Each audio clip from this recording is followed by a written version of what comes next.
All right, we're going to do a Bahrain track walk here. I'm going to talk about this in the video. I want to show you a little bit with my wheel, voice slowed down, no video, show you what I mean.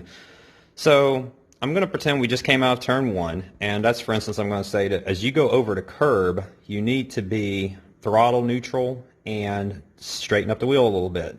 And I don't mean go completely straight with the wheel. So this is me. I'm in turn one. I'm going pretty straight. I'm going to turn for a curb that we can't see. And right as I come to the curb, I'm going to take a little bit of wheel out and then go over the curb. And most likely, as I come over the curb, I might leave the steering angle. I might add a little bit more wheel and then come straight to get the car down the next straightaway. But that's what I mean by straighten up a little bit. I don't mean go here, straight over the curb, and then snatch it again. That's going to upset the car. Another thing, if you could see my foot down in my dark footwell, you would notice that my foot is probably throttle neutral.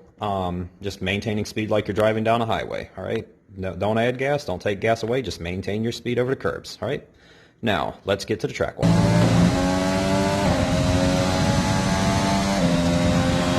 We're catching the car ahead, but be aware that these tyres need to last till the end of the race.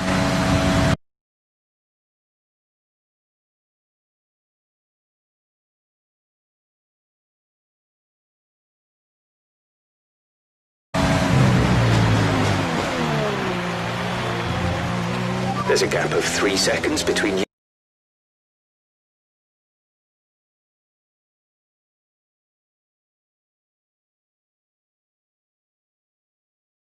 and the car behind. See if you can increase the gap.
Our gap to the car in front is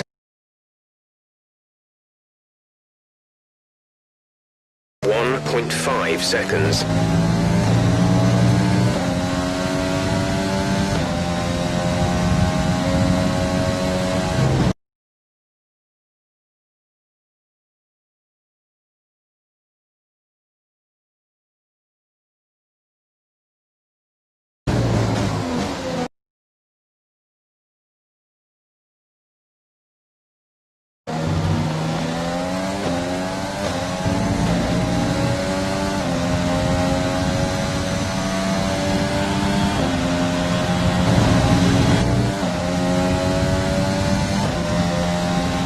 The gap to the car ahead is 1.9 seconds.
tyres moving to mix 2, fuel to mix 2.